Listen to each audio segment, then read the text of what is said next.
जय स्वर वेद कथा, जय स्वर वेद कथा। श्रवण मात्र से मिट जाती है बहुजन्मों की व्यथा। जय स्वर वेद कथा, जय स्वर वेद कथा, जय स्वर वेद कथा, जय स्वर वेद कथा।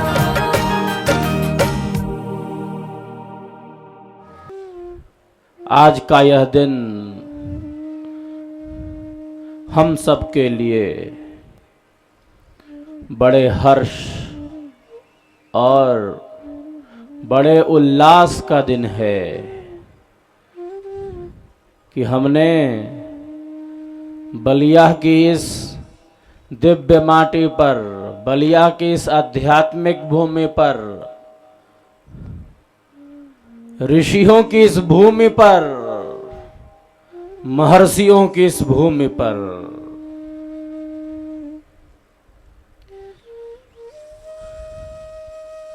त्रिदिवसीय विहंगम योग समारोह का प्रारंभ किया है। ये हमारा पर्व है।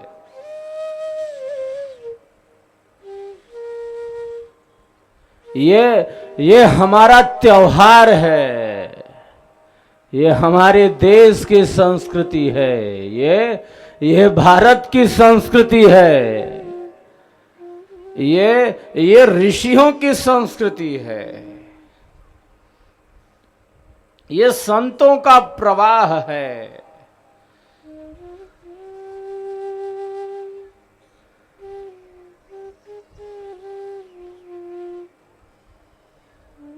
ये ऋषियों की ज्ञान धारा है। ये संतों की सहज मस्ती है। ये हमारा पर्व है। ये हमारा त्योहार है। ये हमारी संस्कृति है। ये हमारी विरासत है।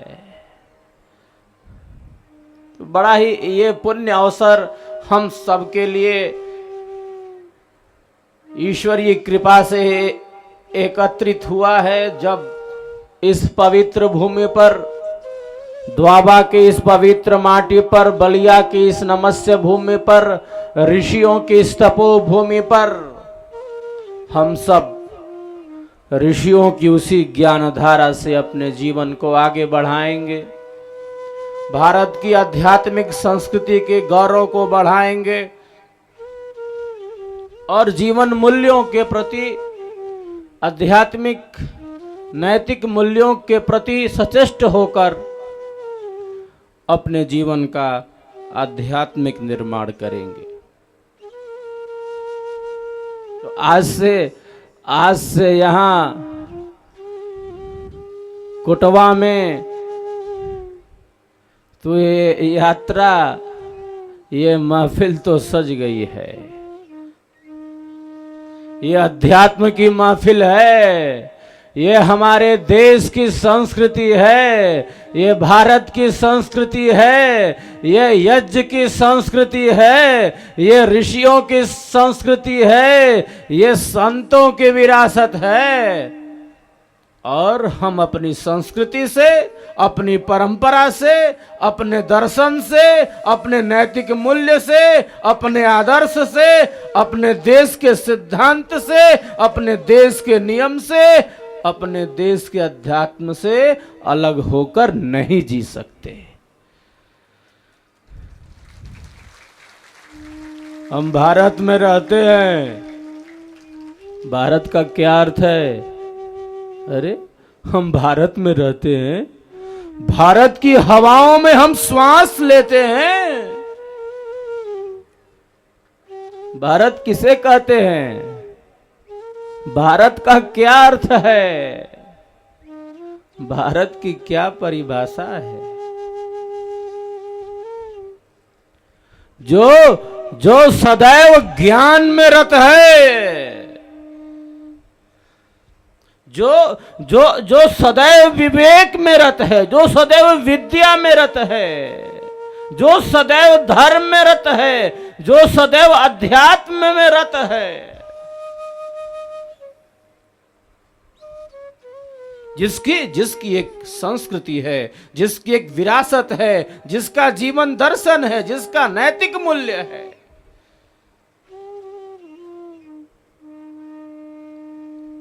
भारत में रहकर हम अपनी संस्कृति से, अपनी परंपरा से, अपने जीवन मूल्यों से अलग होकर नहीं रह सकते। भारत में भारतीय संस्कृति का ह्रास नहीं हो सकता। ये त्रिवेणी तो बह रही है, यह विहंगम योग की त्रिवेणी है। त्रिदिवसीय यह समारोह है, 3 दिनों का यह समारोह है, यह संगम है जहां पर मंथन होगा, जहां हम मंथन करेंगे अपनी संस्कृति का, भारत की इस आध्यात्मिक संस्कृति से परिचित होंगे हम, ऋषियों की आध्यात्मिक संस्कृति से परिचित होंगे, विहंगम योग के दर्शन से, सदगुरु के सिद्धांत से, अध्यात्म के दर्शन से जुड़कर हम सब अपने जीवन को आगे बढ़ाएंगे। ये बड़ा ही पुण्य अवसर है, बड़ा ही श्रेष्ठ अवसर है। ऋषियों का यही संदेश है, असतो मां सतगमय तमसो मां ज्योतिर्गमय मृत्योर्मा अमृतम गमय। असत्य से सत्य की तरफ बढ़ो।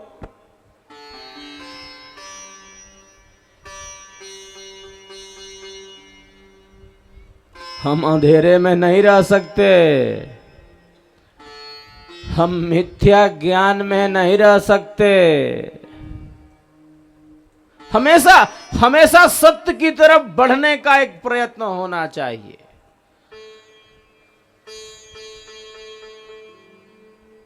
अंधकार से प्रकाश की तरफ बढ़ो,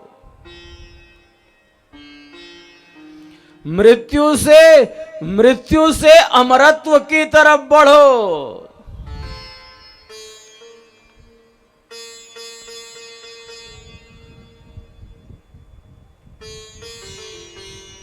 यही तो संदेश हमारी संस्कृति देती है, यही तो संदेश ऋषियों का दर्शन देता है साहब। ये भारत है, हमारी एक संस्कृति है, हम ऋषि पुत्र हैं, हमारे गोत्र ऋषियों के नाम पर हैं। और ऋषियों के ज्ञान से, संतों के दर्शन से, इन सिद्धांतों से हम कैसे अलग होकर रह सकते हैं?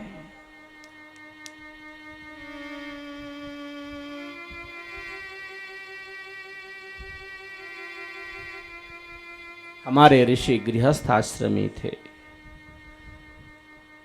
धर्म से लेकर मोक्ष तक की यह यात्रा है। ऋषियों ने कहा, प्यारे, 4 प्रकार के पुरुषार्थ हैं, धर्म, अर्थ, काम और मोक्ष। ये 4 प्रकार के पुरुषार्थ हैं, जिसे सिद्ध करने के लिए आपको ये जीवन मिला है, आपको ये शरीर मिला है। ऋषियों ने मानव जीवन की संपूर्ण रूपरेखा को प्रस्तुत कर दिया है, संपूर्ण जीवन दर्शन ऋषियों ने प्रकट कर दिया है। कहा, मानव जीवन पुरुषार्थ चतुष्टय, 4 प्रकार के पुरुषार्थ हैं, जिन्हें सिद्ध करने के लिए ये मानव शरीर, ये मानव जीवन मिला है।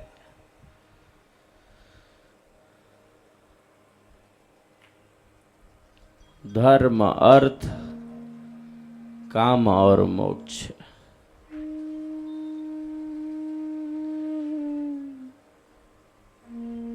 यही तो 4 पुरुषार्थ हैं, जिन्हें सिद्ध करने के लिए हमें ये शरीर मिला है, हमें ये जीवन मिला है। परम उत्कृष्ट है यह जीवन, ईश्वर का महान प्रसाद है ये जीवन। जीवनम परमोत्कृष्ट प्रसादो जगति पते तस्य तत्वम रहस्यम च ये विदुस्ते मनीषिणः। जीवन परम उत्कृष्ट है, ईश्वर का महान प्रसाद है।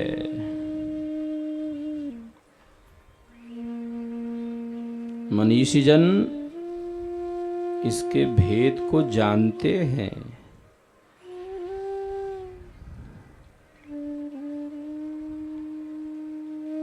तो ये शरीर किस लिए प्राप्त हुआ है? हाँ, ये शरीर, अरे साहब, ये अद्भुत है। बहुधा हमें इसका बोध नहीं रहता। केवल शरीर की पुष्टि और इंद्रियों की तृप्ति में एक व्यक्ति का पूरा जीवन व्यतीत हो जाता है। शरीर को पुष्ट करना और इंद्रियों को तृप्त करते रहना, ये मानव जीवन का उद्देश्य नहीं हो सकता। शरीर की पुष्टि और इंद्रियों की तृप्ति मानव जीवन का उद्देश्य नहीं हो सकता।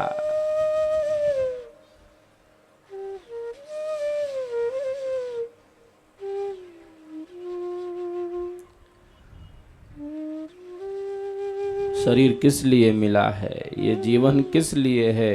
कि आप स्वयं का बोध प्राप्त करिए, स्वयं में स्थित हो जाइए, स्वयं में स्थित होकर उस परम आनंद का अनुभव प्राप्त करिए। इसीलिए तो ये 4 प्रकार के पुरुषार्थ जिन्हें हम धर्म, अर्थ, काम और मोक्ष के नाम से जानते हैं। धर्म पूर्वक आप अर्थ की प्राप्ति करिए, धर्म पूर्वक अर्थ की प्राप्ति, धर्म पूर्वक काम का सेवन, अर्थ और काम से भागना नहीं। ऋषियों ने कहा, हमारे देश की संस्कृति कहती है अर्थ और काम का समुचित उपयोग। किस प्रकार? धर्म के डंडे को याद रखना। अर्थ और काम के पहले स्थान है धर्म का, विवेक का, विद्या का, ज्ञान का। ज्ञान से बड़ी पवित्र वस्तु कोई अन्य नहीं साहब। जो वस्तु जैसी उसको वैसा जान लेना, समझ लेना।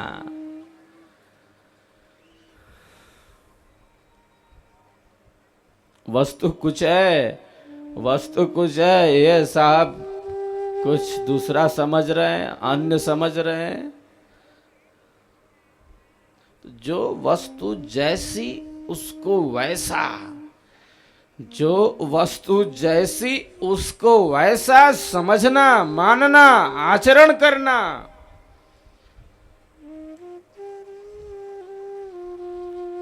यही विद्या और ज्ञान का यथार्थ लक्षण है, वास्तविक लक्षण है।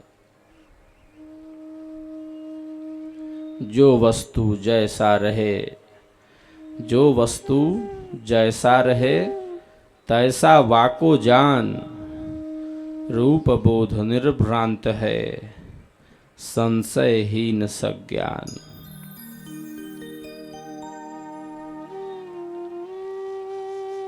जो वस्तु जैसी उसको वैसा जानना, समझना।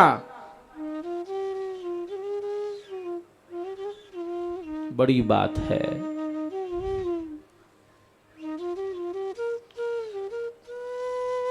अब वस्तु कुछ है, ये साहब कुछ उससे भिन्न ज्ञान कर रहे हैं। इसीलिए मैं प्रायः कहता रहा हूं, आज यहां आप लोगों के बीच भी कहता हूं कि ज्ञान का अभाव अविद्या नहीं है, वो सब ज्ञान रखा है। लेकिन इनका ज्ञान कैसा है? इनका ज्ञान असत्य है, मिथ्या है, झूठ है, भ्रमपूर्ण है। क्योंकि जो वस्तु जैसी है उसको ये वैसा नहीं समझ रहे हैं। ये समझ रहे हैं ये शरीर ही सब कुछ, हाँ, ये समझ रहे हैं ये संसार के सुख ही सब कुछ, ये भौतिक धन ही सब कुछ, ये भौतिक ऐश्वर्य ही सब कुछ, ये शरीर का सुख, ये इंद्रियों का सुख, ये बैंक बैलेंस ही सब कुछ। ज्ञान तो है इनके पास, ऐसा ही ये समझ रहे हैं। ज्ञान का अभाव नहीं है, ये सब ज्ञान रखे हैं। ये जानते हैं कि ये शरीर ही सब कुछ है, शरीर का सुख ही सबसे बड़ा सुख है, इंद्रियों का सुख है, ये भौतिक धन है, ये समृद्धि है, ये ऐश्वर्य है, ये भोग संपदा, ये पदार्थ है। तो ये समझ रहे हैं, ये साहब ये समझ रहे हैं, ये ही सब कुछ, इसी का भोग करने के लिए शरीर है, ये जीवन है, ये ऐसा समझ रहे हैं। तो ज्ञान का अभाव इनके पास थोड़े ही है, ये तो ये ज्ञान रखे हुए है ही है, इनके पास तो ये ज्ञान है ही है। लेकिन ये ज्ञान कैसा, ये कैसा ज्ञान? अरे साहब ये तो मिथ्या ज्ञान है, ये तो असत्य ज्ञान है, ये झूठ ज्ञान है, ये विपरीत ज्ञान है, ये विपर्य ज्ञान है, ये असत्य ज्ञान है। जो वस्तु जैसी उसको वैसा समझना, जानना, मानना, आत्मसात करना,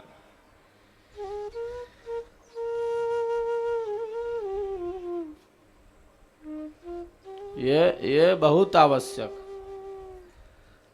संसार से सुख प्राप्त होता है सुख अल्पकाल का। किस प्रकार भोगना है? ऋषियों ने रास्ता बतलाया है, त्याग पूर्वक उपभोग। कैसे भोगना है? धर्म, अर्थ, काम, मोक्ष, 4 प्रकार के पुरुषार्थ हैं साहब, मैं और मेरा से ऊपर उठकर।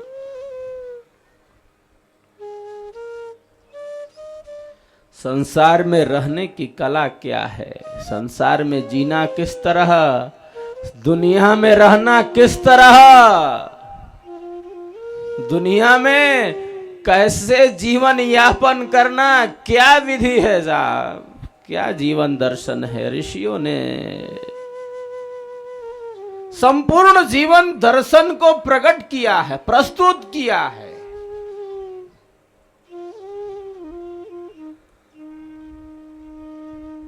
और हम सब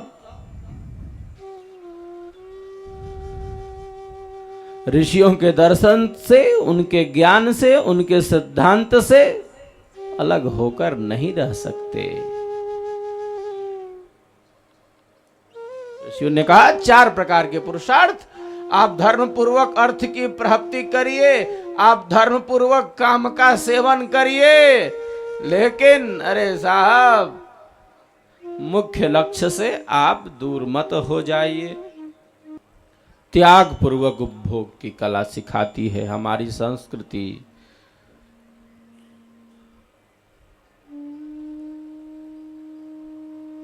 भोग भी करना है तो कैसे, भोग भी करना है तो कैसे? अरे साहब त्याग पूर्वक, त्याग से भोग है यहाँ, क्योंकि सुख यहाँ त्याग में है, भोग में नहीं है साहब। सुख यहाँ सेवा में है, सुख यहाँ सत्संग में है, सुख यहाँ साधना में है, सुख यहाँ समर्पण में है, सुख यहाँ विश्वास में है, सुख यहाँ श्रद्धा में है, सुख यहाँ अपने कर्तव्य के पालन में है साहब। सुख यहाँ संस्कृति के दर्शन में है, सुख यहाँ विनम्रता में है, सहजता में है, सरलता में है। तो ये हमारे देश की संस्कृति है, ये हमारे देश की विरासत है। जिसने संपूर्ण जीवन दर्शन को हम सबके कल्याण के लिए प्रकट किया है। कहा आप संसार में हैं, आप शरीर में हैं, तो भोग तो प्राप्त होंगे ही। कैसे भोगेंगे? संसार के पदार्थों का उपभोग कैसे करना,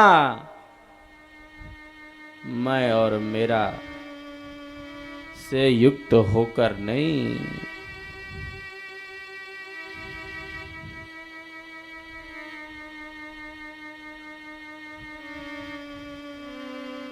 ऋषियों ने कहा त्याग पूर्वक उपभोग। ईशावास्यमिदं सर्वं यत किंच जगत्याम जगत तेन त्यक्तेन भुंजीथा मां गृदः कस्य सिद्धनम। संपूर्ण सृष्टि ईश्वर से ओतप्रोत है।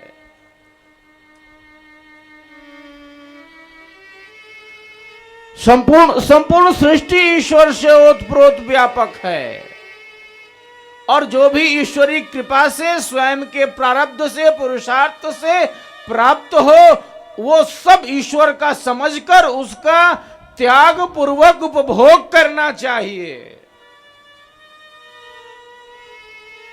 मैं और मेरा से अभिमान बढ़ाने से क्या होगा? अरे साहब, अभिमान बढ़ाने से अध्यात्म का रास्ता रुक जाएगा। अभिमान जीवन के पतन का कारण है। निराभिमानी सरल स्नेह युक्त जीवन ही अध्यात्म के ऊंचे पथ पर ले जाता है। अभिमानी अहंकारी बनने से क्या होगा? विनाश होगा, पतन होगा। अहंकार जीवन के पतन का कारण है। निराभिमानी सरल स्नेह युक्त जीवन ही अध्यात्म के ऊंचे पथ पर ले जाता है।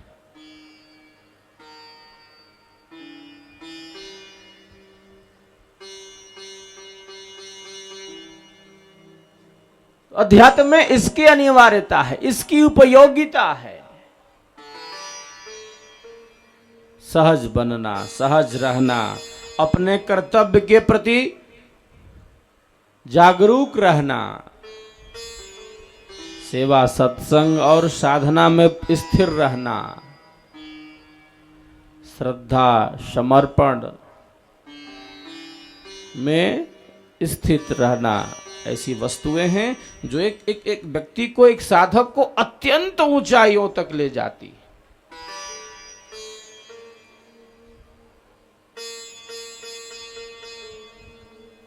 तो ये संसार में रहने की कला है, ये दुनिया में रहने की कला है। मैं और मेरा से ऊपर उठना, अभिमान का नाश प्रथम अनिवार्य वस्तु है। अहंकार जीवन के पतन का कारण है साहब। सेवा इसीलिए है। सेवा किस लिए है? सेवा का विधान किस लिए है? सेवा अनिवार्य साधन क्यों है? सेवा की अनिवार्यता क्यों है? क्यों सेवा अपरिहार्य है? क्यों सेवा अनिवार्य है? क्योंकि इन साहब का, इनका अभिमान खत्म हो जाए, इसीलिए सेवा प्रथम साधन कही गई है। इनका अभिमान खत्म हो जाए। हाँ, ये जो मैं मेरा मेरा मेरा करते फिरते हैं, ये सेवा के द्वारा इनका अभिमान खत्म हो जाए साहब। ये सहज बने, ये सरल बने, इनके अंदर कोई अभिमान ना हो। अरे ये भिक्षाम देही की परंपरा रही है साहब।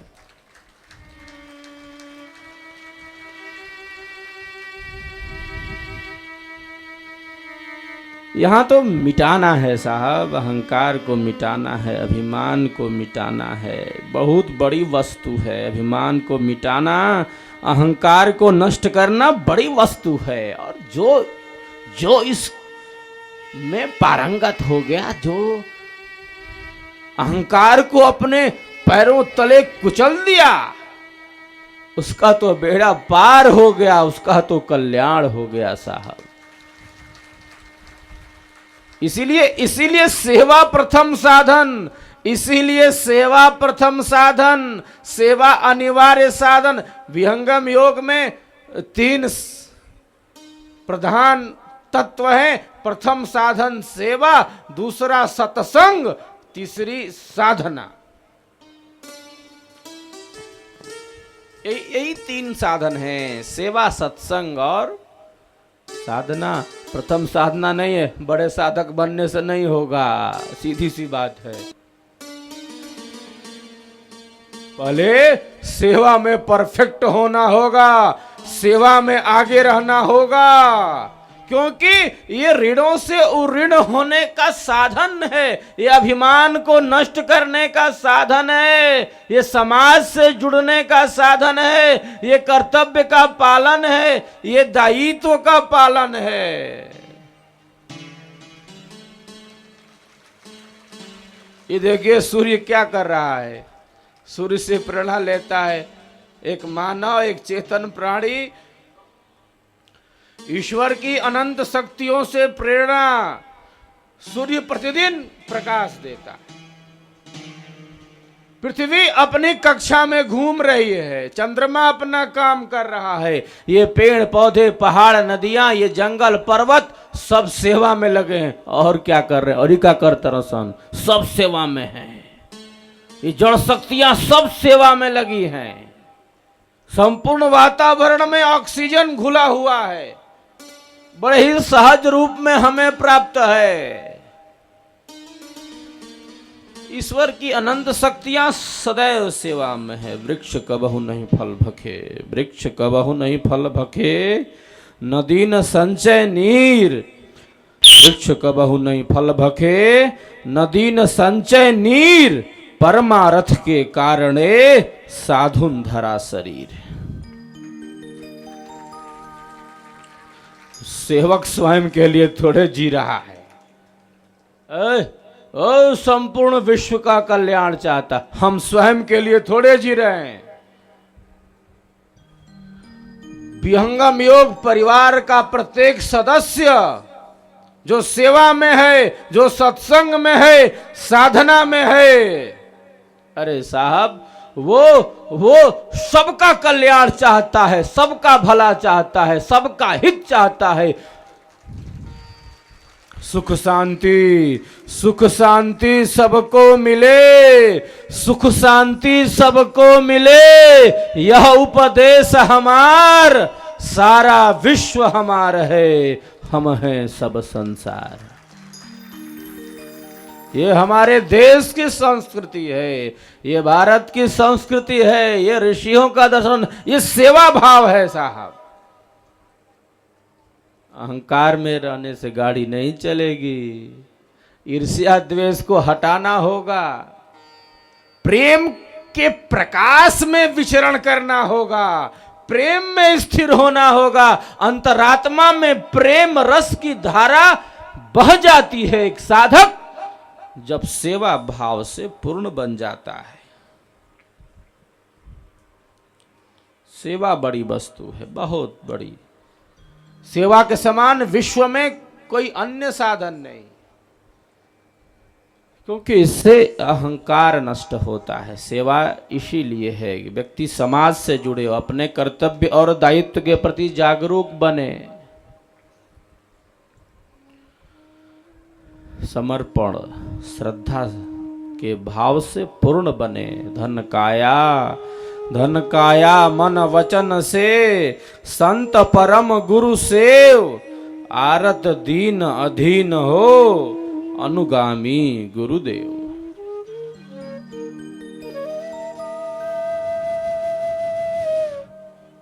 तो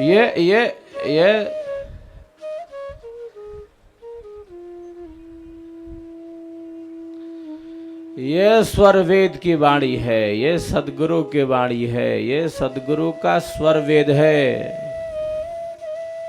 इसलिए मैं प्रायः कहता हूं, सेवक का पद सबसे बड़ा है। सेवक से बड़ा कोई पद नहीं है साहब। जिसने सेवक का पद प्राप्त कर लिया, उससे उच्च, उससे बड़ा कोई पद नहीं है। सेवा सबसे उच्च पद है, सेवक से बड़ा कोई नहीं होता, सेवक से बड़ा कोई नहीं होता साहब। क्योंकि यहां लघुता से प्रभुता मिलती है, यहां यहाँ लघु ही प्रभु होता है साहब। लघुता से लघुता से लघुता से प्रभुता मिले, प्रभुता से प्रभु दूर।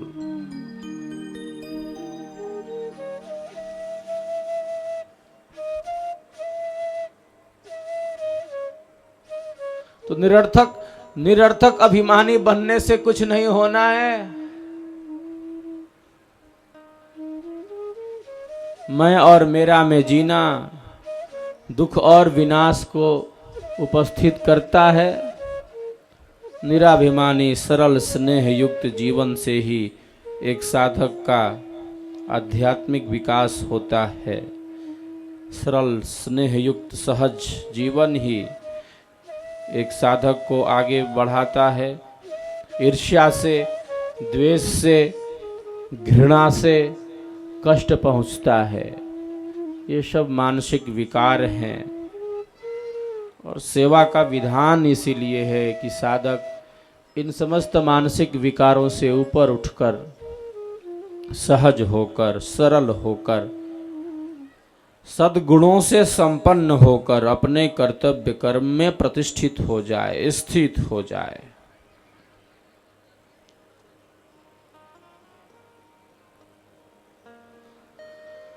तो लघुता यहां बड़ी वस्तु है। सेवा कल्याण का साधन है। सेवा ही जप है, सेवा ही तप है, सेवा ही तीर्थ है। जो अपने कर्तव्य का पालन नहीं करता, अरे साहब, जिसे अपने दायित्व का बोध नहीं, कैसे होगा? कैसे ये गाड़ी चलेगी? जो अपने कर्तव्य और दायित्व के बोध से जागृत नहीं है,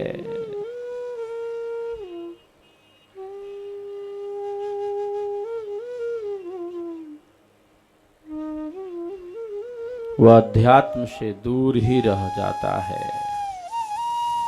इसलिए सेवा प्रथम अनिवार्य वस्तु, सत्संग अनिवार्य वस्तु,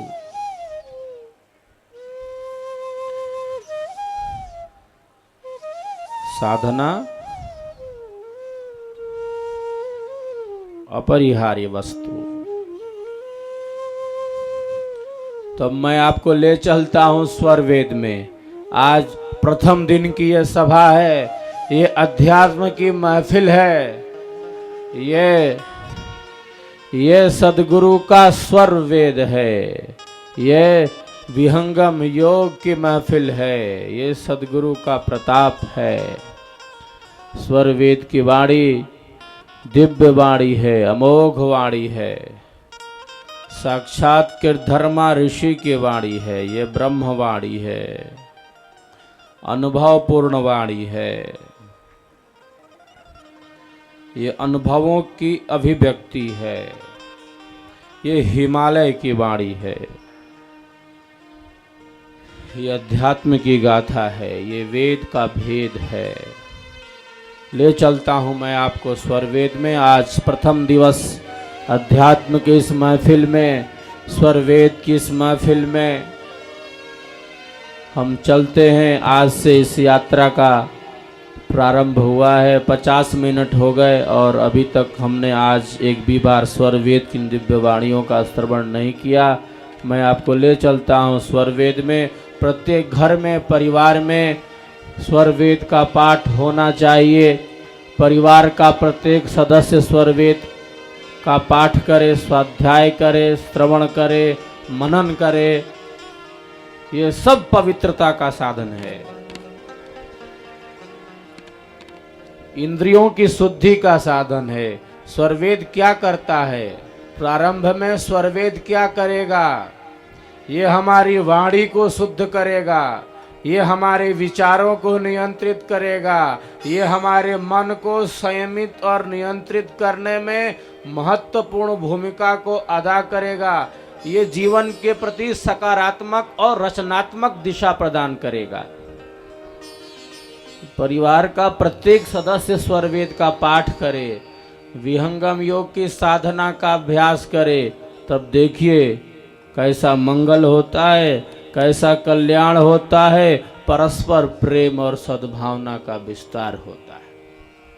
सब प्रेम शांति से रहकर जीवन में आगे बढ़ें, जीवन में उन्नति करें। इसीलिए तो सदगुरु का यह स्वर वेद है, इसीलिए सदगुरु का यह स्वर वेद है, जिसके आधार से, जिसके धरातल से सब कष्टों से मुक्त होकर अपने जीवन में उत्तरोत्तर वृद्धि करते हैं, प्रगति करते हैं। इसीलिए ये सदगुरु का स्वर वेद है।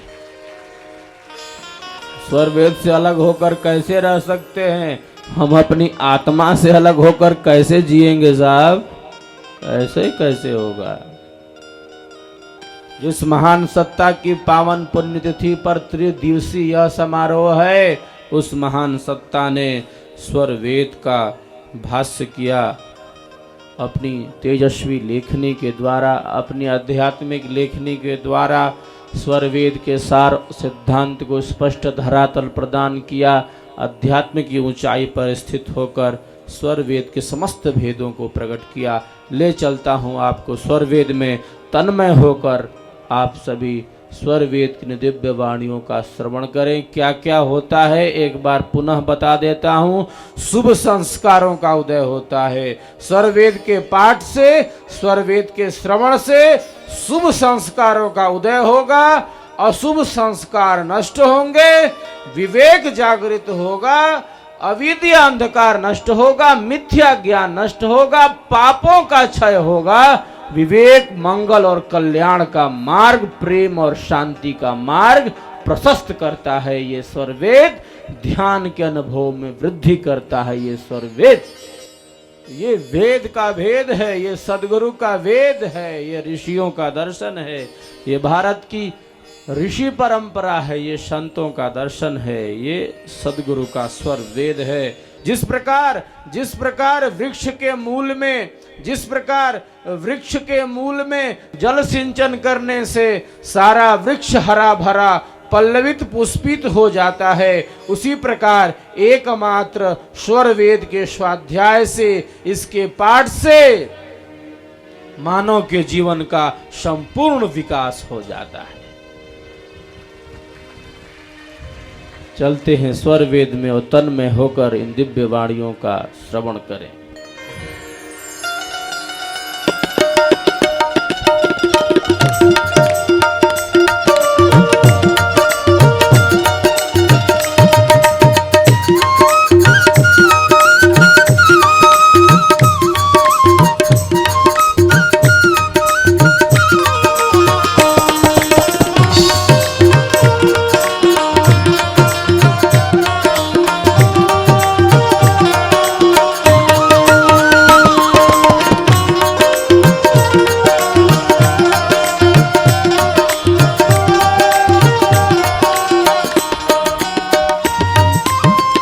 ज्ञान से सुमिरन भजन से मन और प्राण न हो।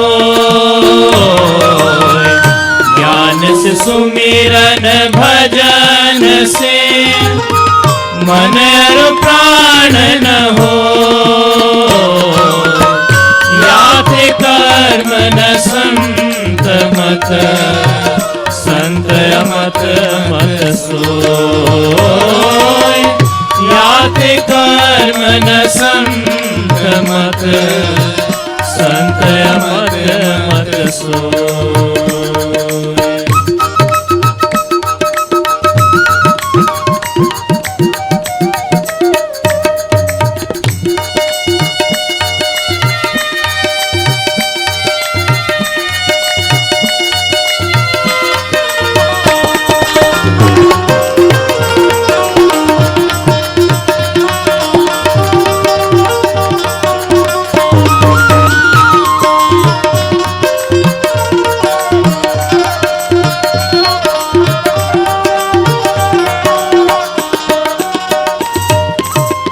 प्रभु के सुमिरन ध्यान में शुद्ध होए सा समयम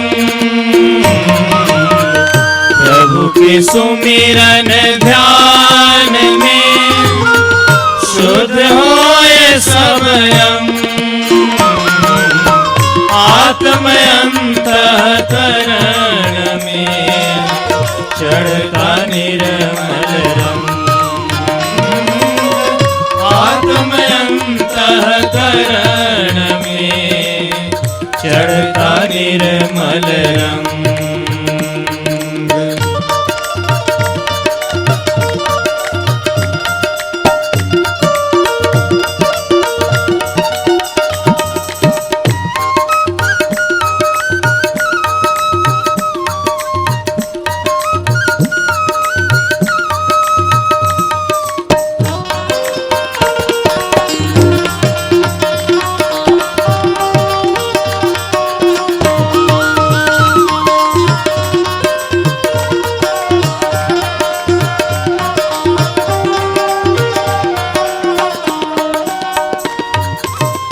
गुरु का गुरु पुरुष है अमित ज्ञान जन दे गुरु का गुरु पुरुष है अमित ज्ञान जन दे श्रुत ज्ञान सोई जगत में चारों युग जन दे ज्ञान सोई जगत में चारों युग जन दे। ये वाणियां अमोघ वाणियां हैं। ये स्वर वेद की वाणी है। ये सदगुरु का स्वर वेद है।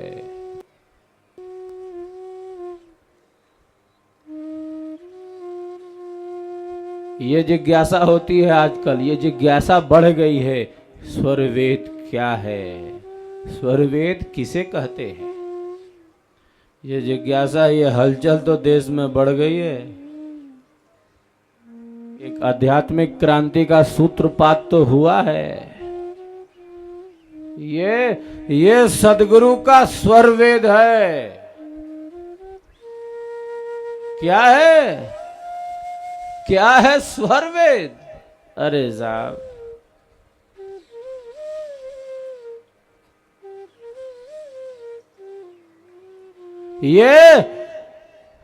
ये वेद का भेद है, जो सारे भेद को, जो सारे रहस्य को, जो सारे गुप्त ज्ञान को, जो सारी रहस्यमयी विद्या को खोलकर सामने प्रकट कर देता है, उसी का नाम स्वर वेद है साहब।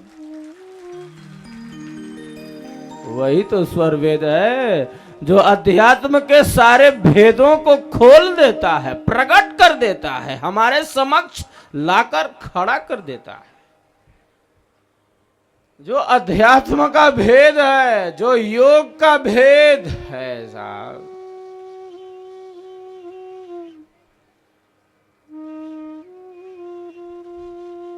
जो भक्ति की गाथा है, जो अध्यात्म का प्रवाह है, जो अनुभवों की अभिव्यक्ति है,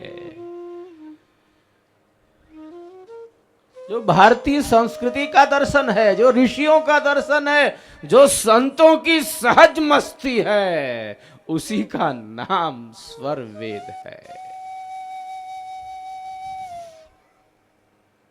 बड़ी जिज्ञासाएं हैं आज स्वर वेद के प्रति, बड़ी जिज्ञासाएं बढ़ी हैं। समाधान होता है, समाधान भी आवश्यक है। जिज्ञासा है तो समाधान अनिवार्य है, जिससे ज्ञान का प्रकाश सदैव बढ़ता रहे। हम भारत में रहते हैं, हम अंधेरे में नहीं रह सकते। उल्लुओं को अंधेरे में दिखाई देता है। हम अंधेरे में, मिथ्या ज्ञान में, झूठ में, हम अज्ञानता में नहीं जी सकते। सदैव ज्ञान के प्रकाश में अपने जीवन को आगे बढ़ाओ। अंधेरे में मत रहो, अज्ञानता में मत जियो, अहंकार में मत जियो, अविद्या में मत जियो।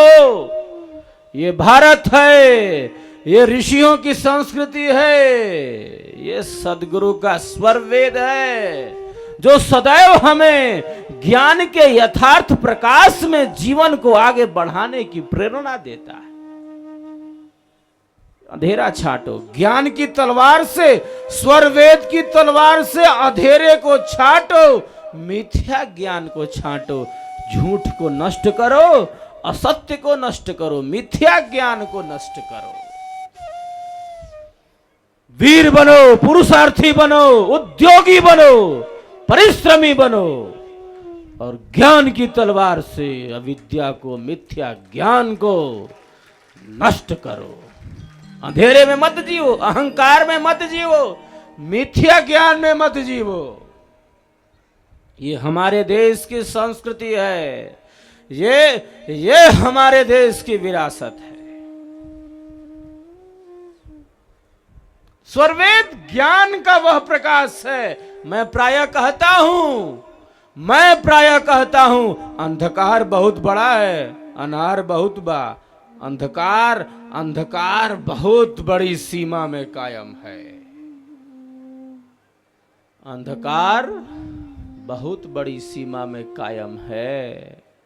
अंधकार का क्षेत्र बहुत बड़ा है। अब बताइए, भला बताइए, स्वरवेद का प्रकाश नहीं होगा, सदगुरु का स्वरवेद जन जन तक नहीं पहुंचेगा, तब कैसे अध्यात्म के नाम पर ये जो अंधकार है ये नष्ट होगा? कौन नष्ट करेगा साहब?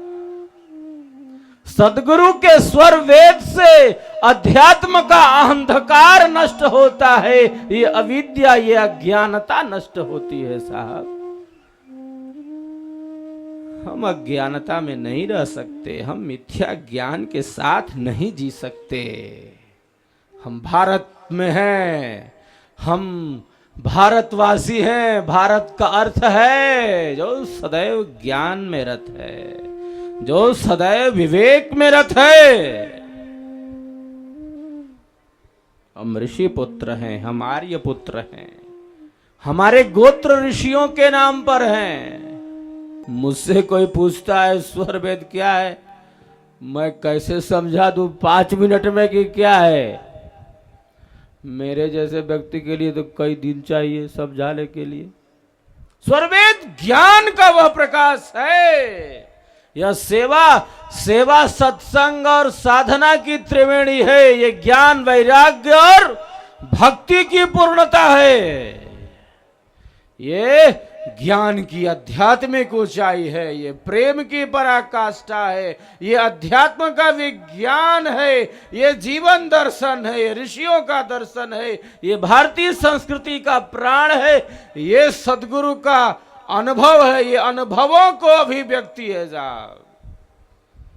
ये क्या है? ये स्वरवेद क्या है? ये स्वयं का बोध है, ये आत्मा का बोध है, ये ब्रह्म विद्या, ये विहंगम योग, ये स्वयं का बोध है। और स्वयं के बोध के पश्चात उस अनंत आनंद का अनुभव है, परम आनंद का अनुभव है। स्वरवेद क्या है? प्रकृति से परमात्मा तक का ज्ञान है। स्वरवेद क्या है? सत्य और असत्य का ज्ञान है। स्वरवेद क्या है? ये धर्म और अधर्म का ज्ञान है, ये विधि और निषेध का ज्ञान है, ये पाप और पुण्य का ज्ञान है, ये कर्तव्य और अकर्तव्य का ज्ञान है, ये जीवन दर्शन है, ये अध्यात्म का दर्शन है, ये भक्ति का महाग्रंथ है, ये योग का सागर है, ये योग की संपूर्णता है, इसका प्रयोजन जीवन मुक्ति है, ये परम आनंद का साधन है, ये चारों फल की प्राप्ति का साधन है। क्या है स्वरवेद? अरे साहब, ये सदगुरु का प्रसाद है, ये सदगुरु की कृपा है, ये सदगुरु का फल है, ये सदगुरु का चमत्कार है, ये सदगुरु का योग बल है, ये सदगुरु की वाणी है, ये स्वरवेद क्या है, ये अमृत है, ये अमोघ है, ये दिव्य है, ये अकथ है, ये अध्यात्म की गाथा है, ये योग की गाथा है, ये अध्यात्म का प्रवाह है, ये चेतन मंडल की गाथा है, ये अध्यात्म की गाथा है साहब। ये सत्य और असत्य का परिचय है, ये जड़ और चेतन का ज्ञान है साहब। क्या है? अरे साहब ये स्वरवेद क्या है? ये अध्यात्म का वह प्रकाश है जिसके समक्ष अविद्या अंधकार नष्ट हो जाते हैं, जो ज्ञान का विशिष्ट स्वरूप है। स्वरवेद क्या है? अध्यात्म के अनुभव की गाथा है, जो अध्यात्म के अनुभव पर आधारित हुई है। ये हिमालय की वाणी है, साक्षात के धर्मा ऋषि की वाणी है, ये शुभ संस्कारों को उदित करने वाली वाणी है। स्वरवेद क्या है? अशुभ संस्कारों को नष्ट करने वाला है। स्वरवेद क्या है? विवेक को जागृत करने वाला है। स्वरवेद क्या है? अविद्या अंधकार को नष्ट करने वाला है। स्वरवेद क्या है? पापों को क्षय करने वाला है साहब। ये स्वरवेद क्या है? इसका प्रयोजन जीवन मुक्ति है।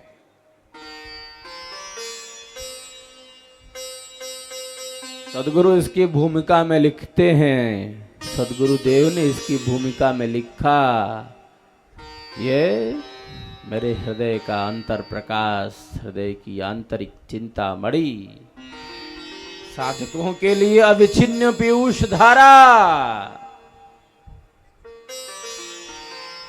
ये अद्भुत है साहब, महान ग्रंथ है। ये आत्मा के उद्धार की गाथा है। स्वरवेद क्या है? अरे साहब ये आत्मा के कल्याण की गाथा है, ये आत्मा के उद्धार की गाथा है, ये चारों फलों की गाथा है। सेवा, सत्संग और साधना की त्रिवेणी है, ये जीवन दर्शन है।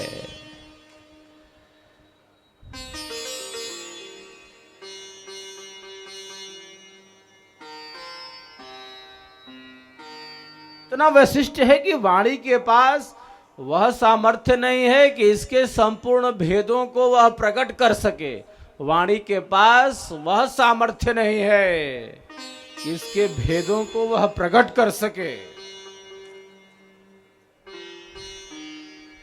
स्वरवेद की वाणी दिव्य है, अमोघ है, साक्षात के धर्मा ऋषि की वाणी है, ये ब्रह्मवाणी है। अनुभव की वाणी है ये।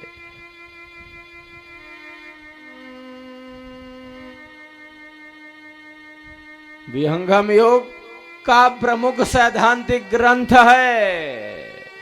अध्यात्म के समस्त विषय एक स्थान पर जहां एकत्रित मिल जाएं, एक स्थान पर अध्यात्म के समस्त विषय उपस्थित हों, एक साथ मिल जाएं, उसी का नाम स्वरवेद है। जिस महान सत्ता की हम पावन पुण्यतिथि के अवसर पर उपस्थित हुए हैं, इस त्रिदिवसीय समारोह में आचार्य श्री प्रथम कहा करते थे, स्वरवेद के समान दुनिया में कोई अन्य आध्यात्मिक सदग्रंथ नहीं है जहां अध्यात्म के समस्त विषय एक साथ उपस्थित हों।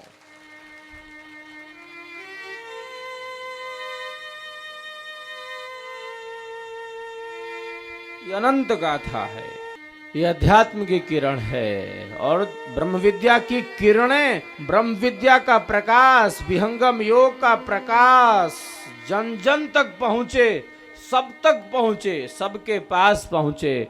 इसीलिए तो स्वरवेद है। स्वरवेद के साथ ही यह प्रकाश पहुंचता है। ब्रह्म विद्या की किरणें जन जन तक पहुंचे, इसीलिए ये सदगुरु का स्वरवेद है।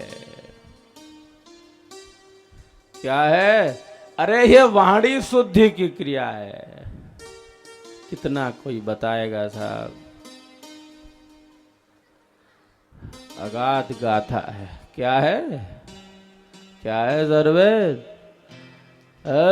यह वाणी शुद्धि की क्रिया है, वाणी को शुद्ध करने की क्रिया है, अंतःकरण की शुद्धि की क्रिया है, आध्यात्मिक अनुभव की क्रिया है, आंतरिक साधना में वृद्धि की क्रिया है। क्या है स्वरवेद? अध्यात्म के अनुभवों में वृद्धि का साधन है, ध्यान के अनुभवों में वृद्धि का साधन है स्वरवेद। क्या है स्वरवेद? अरे साहब, ध्यान के अनुभव में आप वृद्धि चाहते हैं, अनुभव चाहते हैं, ध्यान में प्रकाश चाहते हैं, बिना स्वरवेद के कैसे होगा?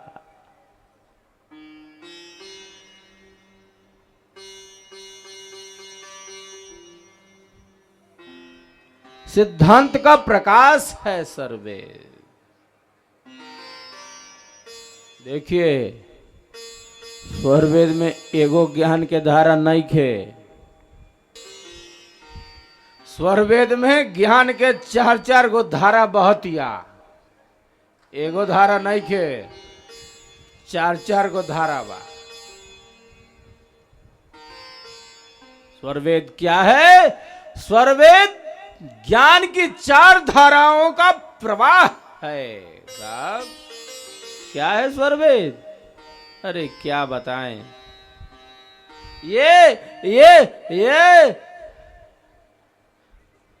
ये ज्ञान की 4 धाराओं का शाश्वत प्रवाह है। अजगुरु सुकृत देव का मूल बीज भेद ज्ञान 1 नंबर। पहल का नंबर का है अजगुरु सुकृत देव का मूल बीज भेद ज्ञान। ये स्वरवेद में प्रथम ज्ञान की धारा बह रही है।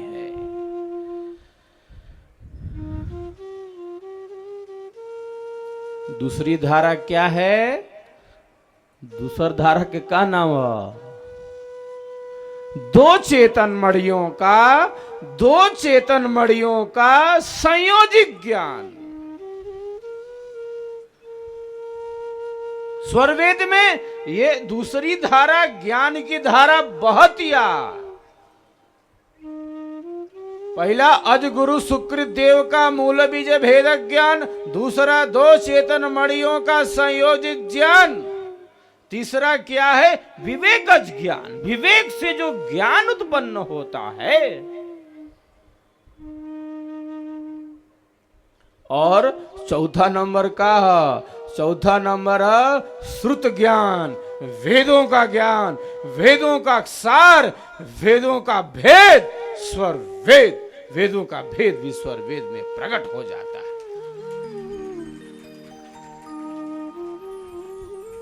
यह 4 गो भेद बा, यह 4 गो ज्ञान के धारा ईश्वर वेद में बहतिया।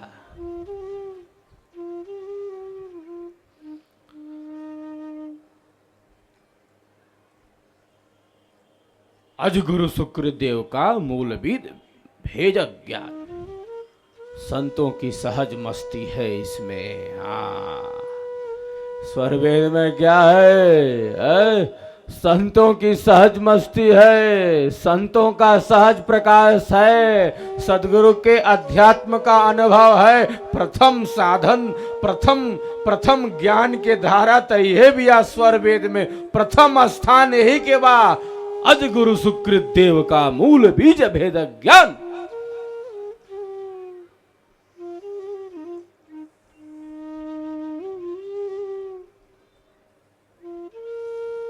प्रथम ये है, ये संतों की सहजता है, ये संतों की फकीरी है, ये संतों का फक्कड़पन है, ये संतों की सहजता है, ये संतों की मस्ती है साहब। ये ज्ञान का वह प्रवाह है, ये शाश्वत प्रवाह है।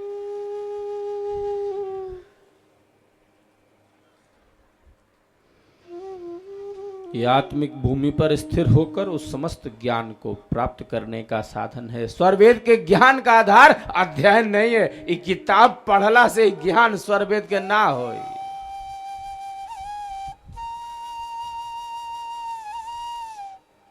स्वरवेद की रचना, स्वरवेद का सृजन ग्रंथों के पठन पाठन से नहीं हुआ है। ये बात है। ये अनुभव की वाणी है, ये भीतर की वाणी है, ये साधना की वाणी है, ये अध्यात्म की वाणी है, ये सदगुरु की वाणी है, ये अमृत वाणी है, ये अमोघ वाणी है, ये दिव्य वाणी है, ये साक्षात के धर्मा ऋषि की वाणी है, ये सदगुरु की वाणी है। किताब पढ़ला से ना होई। स्वरवेद की रचना पुस्तकों के अध्ययन से पठन से नहीं हुई है।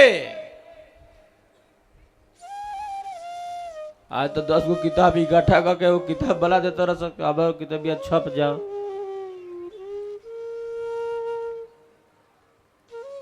अध्यात्म के नाम पर यही हो रहा है।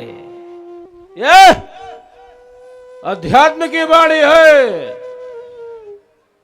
ये स्वरवेद की वाणी है, ये विहंगम योग की वाणी है, ये सदगुरु की वाणी है, जो अनुभव से निकलती है, जो भीतर से आती है, जो सहज है, जो स्वाभाविक है, जो वास्तविक है, जो यथार्थ है, जो परम सत्य है, जो परम सत्य के साक्षात की वाणी है। साहब, ये अध्यात्म की वाणी है, ये भारतीय संस्कृति की वाणी है, ये ऋषि की वाणी है। साहब, ये हिमालय की वाणी है।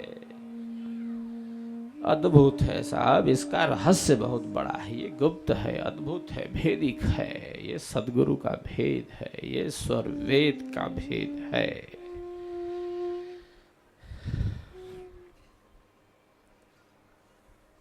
ये सहज है, ये स्वाभाविक है, ये आंतरिक है। ये ज्ञान आत्मा में प्रकट हो जाता है साहब। ये अक्षर चाटने से नहीं होता, किताब के पन्नों को पलटने से नहीं होता। ये ज्ञान सहज रूप से प्रकट होता है, आत्मा में प्रकट हो जाता है।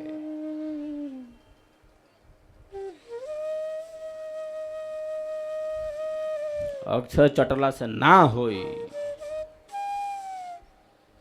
अजगुरु की छाया पड़े, अजगुरु की छाया पड़े, सतगुरु पद अधिकार, विद्या पढ़ गुरु नहीं बने, महा कठिन व्यवहार। ये मामला भाई जा, ये सिद्धांत है। यहाँ पर ये अनुभव बड़ी वस्तु है, ये आत्मा का प्रकाश है। ज्ञान सीधे आत्मा में उतरता है। ये ज्ञान की श्रेष्ठ भूमि है, ये ज्ञान की उच्च भूमि है। और इसका एक विशिष्ट स्वरूप है, इसका एक चेतन स्वरूप है, इसका एक दिव्य स्वरूप है, इसका एक विशिष्ट मंडल है। स्वरवेद ज्ञान का वही विशिष्ट स्वरूप है, ज्ञान का वही चेतन स्वरूप है। ये विज्ञान है, ये अध्यात्म का विज्ञान है, ये सदगुरु का विज्ञान है, ये सदगुरु का चमत्कार है स्वरवेद, ये सदगुरु का योग बल है स्वरवेद।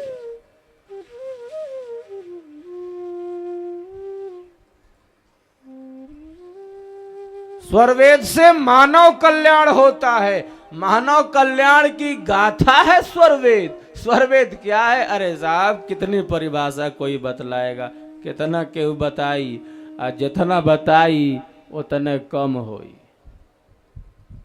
और ये ढेर आ जाई कई गो। स्वरवेद क्या है? अरे साहब, ये मानव कल्याण का मंत्र है, मानव के उद्धार का मंत्र है, ये मानव की आध्यात्मिक यात्रा का मार्ग है साहब, ये मानव की आध्यात्मिक यात्रा का पथ प्रदर्शक है, ये प्रकाशक है, ये प्रकाश फैलाने वाला है, ये अध्यात्म की किरण है, ये अध्यात्म की प्रभा है साहब। स्वर वेद क्या है? ये अध्यात्म की प्रभा है। अनेक साधकों को मैं व्यक्तिगत रूप से जानता हूं, जो जब स्वर वेद पढ़ते हैं उनके अंदर कंपन होता है, थर्राहट होती है, उनकी चेतना का आध्यात्मिक विकास होता है। स्वर वेद क्या है?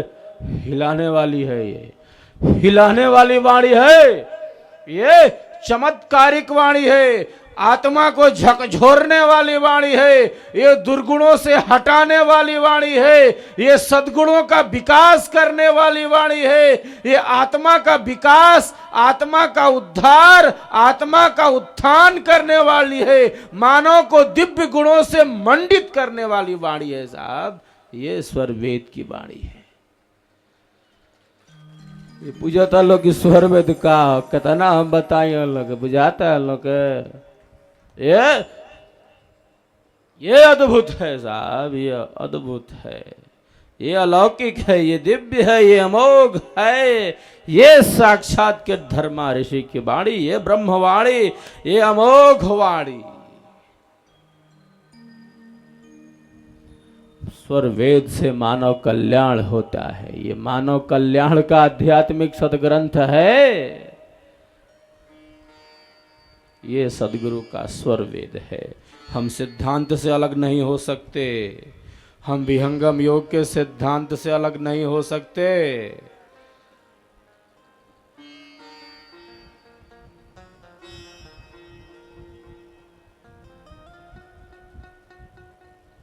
चलते हैं अब स्वर वेद में, फिर हम आगे की तरफ बढ़ेंगे। समय बड़ी तेजी से जा रहा है, समय जा रहा है। चलते हैं अब स्वर वेद में, तन्मय होकर एक बार स्वर वेद की दिव्य वाणियों का श्रवण करते हैं, फिर हम इस ज्ञान गंगा में गोते लगाएंगे।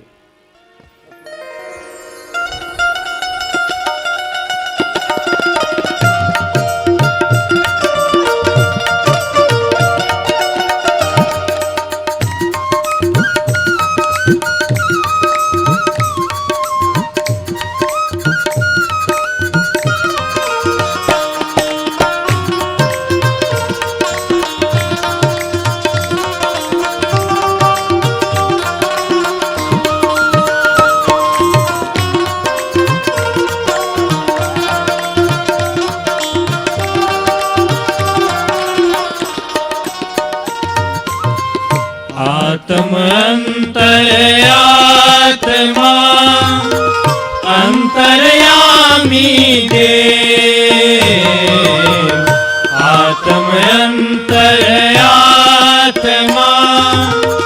अंतर्यामी देव, अमृत अगमय अनंत है, आत्म नियमन देव, अमृत अगमय अनंत है, आत्म नियमन देव।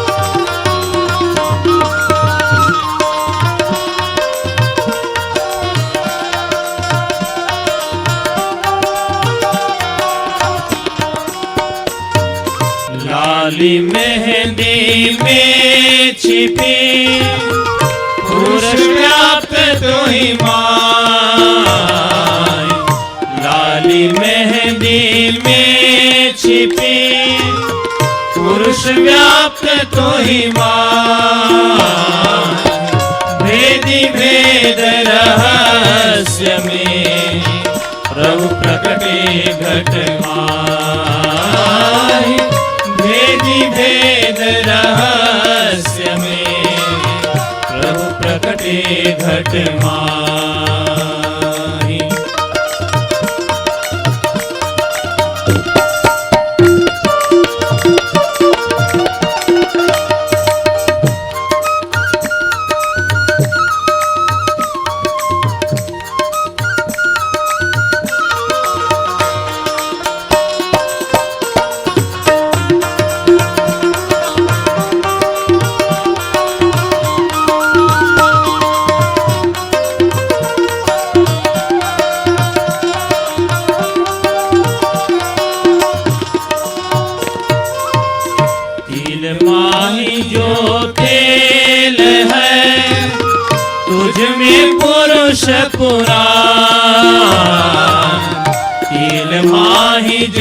तेल है, तुझ में पुरुष पुराण, सद्गुरु युक्ति निकालिए, प्रकटे रूप महान, सद्गुरु युक्ति निकालिए, प्रकटे रूप महान।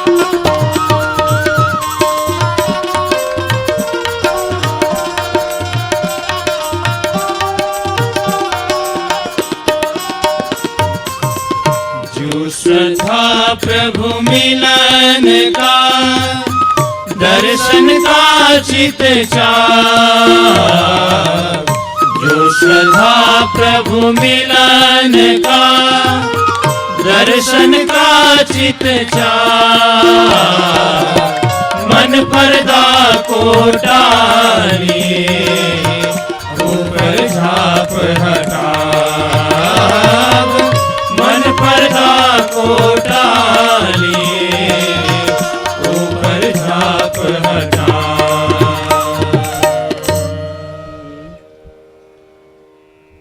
इन वाणियों में अद्भुत प्रकाश प्राप्त होता है। सद्गुरु बतलाते हैं, स्वरवेद बतलाता है कि आत्मा के अंदर असीम शक्ति है।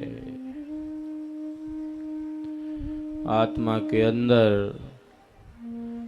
अंतरात्मा रूप से परमात्मा स्थित है। मेहंदी के हरे पत्ते में लालिमा छिपी है, दूध में मक्खन है।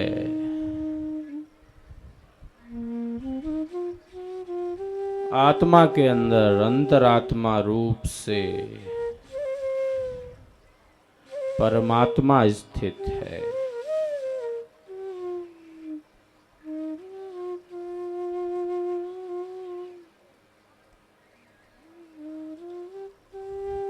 तो ये सूक्ष्म शक्तियां हैं, ये आंतरिक शक्तियां हैं, ये बृहत शक्तियां हैं, सूक्ष्मता में शक्ति है।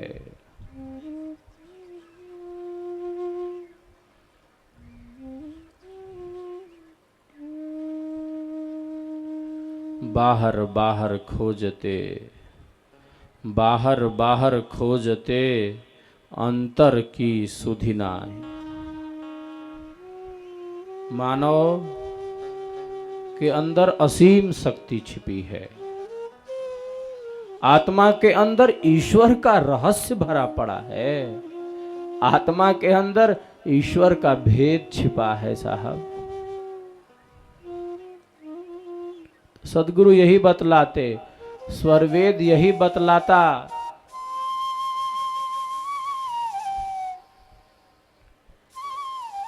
वस्तु कहीं है और ढूंढने का प्रयास कहीं और। वस्तु कैसे प्राप्त होगी साहब? वस्तु कहीं ढूंढे कहीं, कहीं विधि आवे हाथ। वस्तु कहीं ढूंढे कहीं, कहीं विधि आवे हाथ। कबीरा तब ही पाइए जब भेदी लीजिए साथ। वस्तु कहीं और है और व्यक्ति कहीं और ढूंढ रहा है, तो वहां प्राप्त होने को नहीं। एक महिला की, एक साहिबा की सुई घर में भूली है। ये साहिबा रोड पर ढूंढ रही है, सड़क पर लाइट लगी है, घर में अंधेरा है।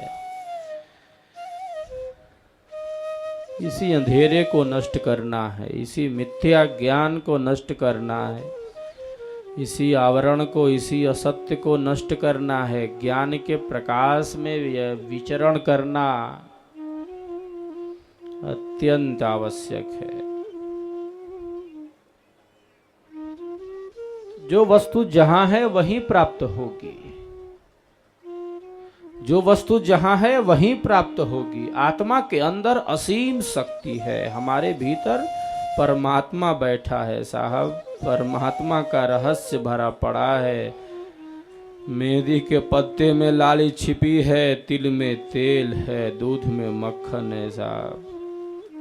आत्मा के अंदर अंतरात्मा रूप से परमात्मा बैठा है।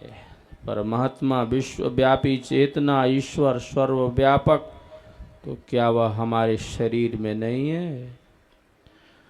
वह आत्मा के अंदर अंतरात्मा रूप से स्थित है। आत्मा से भी सूक्ष्म है। सूक्ष्माति सूक्ष्मम कलिलस्य मध्ये विश्वस्य सृष्टा मनेक रूपम। सूक्ष्म से सूक्ष्म शक्ति और विराट से विराट शक्ति, यही तो ईश्वर की शक्ति है, जो सूक्ष्म से सूक्ष्म है और विराट से विराट है।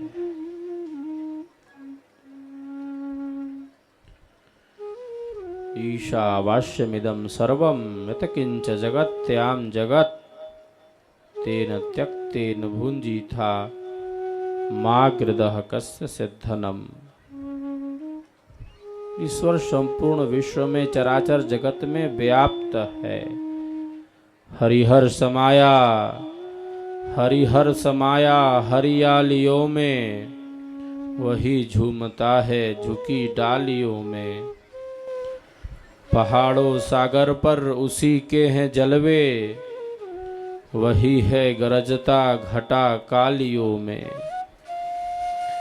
जिस तरह अग्नि का शोला संग में मौजूद है, उस तरह परमात्मा हर रंग में मौजूद है। सब जगह मौजूद है, फिर क्यों नजर आता नहीं? योग साधन के बिना उसे कोई पाता नहीं। ईश्वर की सत्ता है, विश्वव्यापी सत्ता, संपूर्ण विश्व में व्याप्त सत्ता है।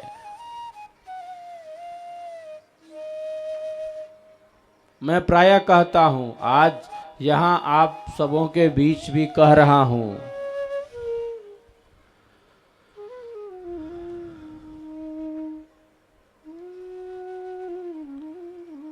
हमारे शरीर में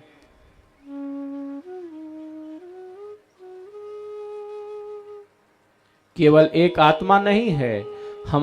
हमारे शरीर में केवल एक आत्मा नहीं है, एक आत्मा तो है जिससे ये शरीर प्रवाहित है, शरीर चल रहा है। लेकिन इसी आत्मा के अंदर अंतरात्मा रूप से परमात्मा भी स्थित है, परमात्मा भी बैठा हुआ है। इस शरीर में एक नहीं, इस शरीर में दो दो आत्मा है। एक आत्मा है और दूसरा परमात्मा है साहब। आत्मा के अंदर बल प्रदान करने वाला है, सूक्ष्म से सूक्ष्म सत्ता है।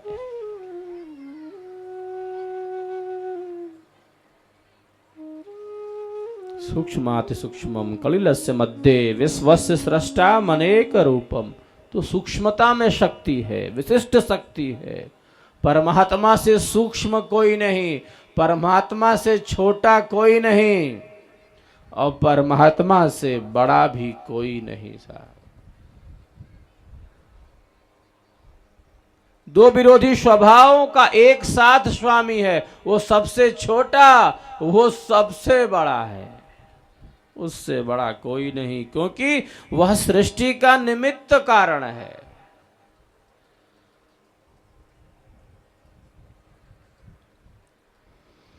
सृष्टि के कारण तीन हैं, प्रकृति ब्रह्म और जीव। उपादान साधार से निमित्त निमित्त योनि है शिव। तो निमित्त कारण ईश्वर है सृष्टि का, उसी के नियम नियंत्रण में रहकर ये समस्त पदार्थ चराचर जगत काम कर रहे हैं। ये सूर्य काम कर रहा है, ये पृथ्वी अपनी कक्षा में घूम रही है, ये पेड़ पौधे, ये पहाड़, नदियां, ये जंगल पर्वत काम कर रहे हैं। संपूर्ण वातावरण में ऑक्सीजन घुला हुआ है। कौन वैज्ञानिक घोला है? अभी वैज्ञानिक इन समस्त विषयों का अध्ययन कर रहे हैं, प्रकृति का अन्वेषण कर रहे हैं। ये ईश्वर की सृष्टि है, ये ईश्वर का विज्ञान है। तो ईश्वर निमित्त कारण है, उपादान कारण प्रकृति है।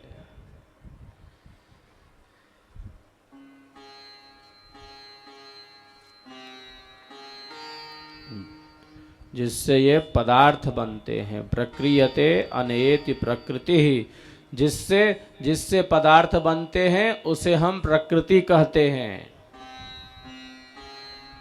जिससे सृष्टि और प्रलय का ये क्रम चल रहा है वो प्रकृति है। और साधारण कारण कौन है? साधारण कारण हम सभी जीव जगत, जीव आत्माएं, ये सभी साधारण कारण हैं, जिनके भोग और अपवर्ग के लिए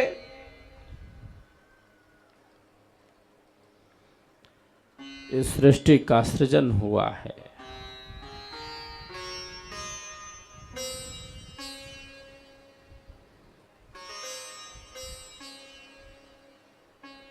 सृष्टि के कारण तो तीन हैं, एक निमित्त कारण, एक उपादान कारण, एक साधारण कारण। देखिए, सृष्टि के कारण तो तीन हैं, एक निमित्त कारण, एक उपादान कारण, एक साधारण कारण, लेकिन प्रयोजन मात्र दो है, भोग और अपवर्ग का। शरीर है, ये संसार है, तो भोग प्राप्त होंगे।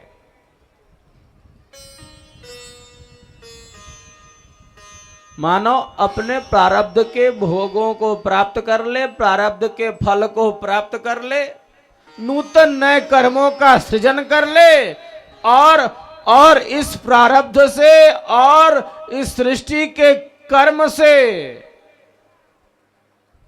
इन सबसे पृथक होकर योगाग्नि में अपने कर्मों को नष्ट करके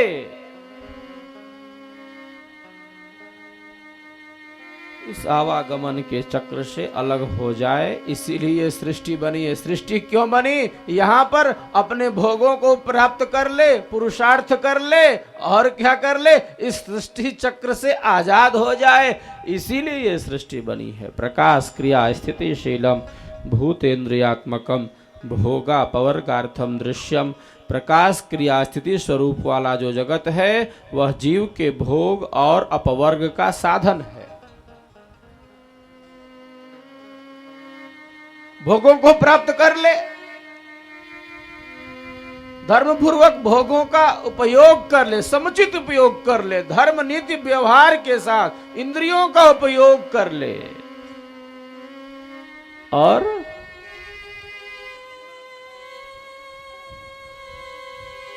जीवन के मुख्य पुरुषार्थ से अलग न हो। किस लिए शरीर मिला, किस लिए जीवन मिला, इससे अलग न हो।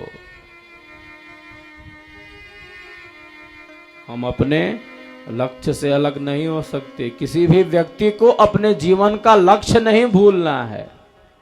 लक्ष्य क्या है? केवल शरीर का ध्यान रखना। लक्ष्य क्या है? केवल संसार और समस्त पदार्थों का उपभोग करना। अरे साहब, किसी भी व्यक्ति को अपने जीवन के लक्ष्य से दूर नहीं होना है। लक्ष्य है परम आनंद की प्राप्ति, लक्ष्य है मोक्ष।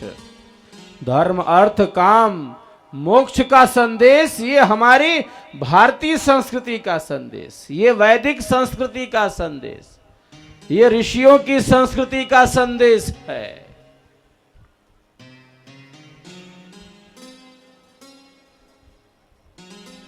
हम अपने लक्ष्य से अलग नहीं हो सकते। किसी भी व्यक्ति को अपने लक्ष्य से अलग नहीं होना चाहिए। शरीर में रहते हुए, संसार में रहते हुए, अपने कार्यों को करते हुए अपनी चेतना का सदैव आध्यात्मिक विकास, आध्यात्मिक उत्थान, यही स्वरवेद का संदेश है, यही विहंगम योग का संदेश है, यही सदगुरु का संदेश है। घड़ी की बढ़ती हुई सुई मुझे रोक रही है, लेकिन मैं आपको ले चलता हूँ स्वरवेद में तन्मय होकर आप सभी सदगुरु की इन दिव्य वाणियों का श्रवण कर लें। ये दिव्य वाणी, ये अमोघ वाणी, ये साक्षात के धर्मा ऋषि की वाणी हम सब के आध्यात्मिक जीवन का पथ प्रदर्शन करती रहे और हम सब अध्यात्म के रास्ते पर तीव्रता के साथ आगे बढ़ते रहें, अंधेरे को छांटते रहें, मिथ्या ज्ञान को छांटते रहें और सदैव ज्ञान के यथार्थ प्रकाश में अपने जीवन को हम आगे बढ़ाते रहें। इसकी अत्यंत उपयोगिता है, इसकी परम उपयोगिता है, महान आवश्यकता है। चलते हैं अब पुनः स्वरवेद में।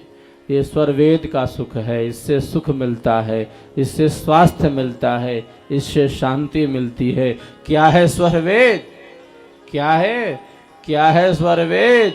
ये स्वास्थ्य, सुख और शांति का संगम है साहब। ये इंद्रियों की पवित्रता का साधन है, ये मन के नियंत्रण का साधन है, ये हमारा संकल्प है, ये हमारा भाव है साहब। हम इसी में जीते हैं, हम इसी में श्वास लेते हैं। ये सत्संग की धारा है। ये स्वरवेद क्या है? ये सत्संग का वास्तविक प्रकाश है, ये सत्संग की वास्तविक भूमि है, ये सत्संग का विशिष्ट स्वरूप है, ये सत्संग का आध्यात्मिक स्वरूप है। ये स्वरवेद है, ये सदगुरु का स्वरवेद है, ये वेद का भेद है। ये स्वास्थ्य, सुख और शांति का संगम है, ये आनंद और मानव कल्याण का कारक है। चलते हैं स्वरवेद में और तन्मय होकर आप सभी स्वरवेद की दिव्य वाणियों का श्रवण करें।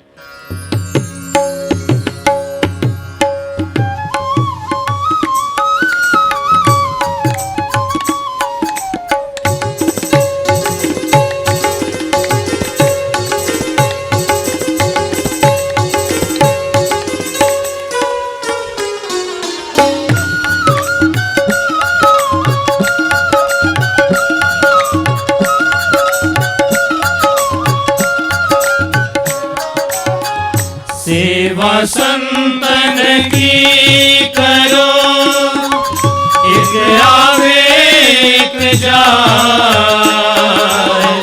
सेवा संतन की करो, एक आवे एक जाए। सत्संगति जीवन बने, सुमिरन भजन समाय। सत्संगति जीवन बने, सुमिरन भजन समाय।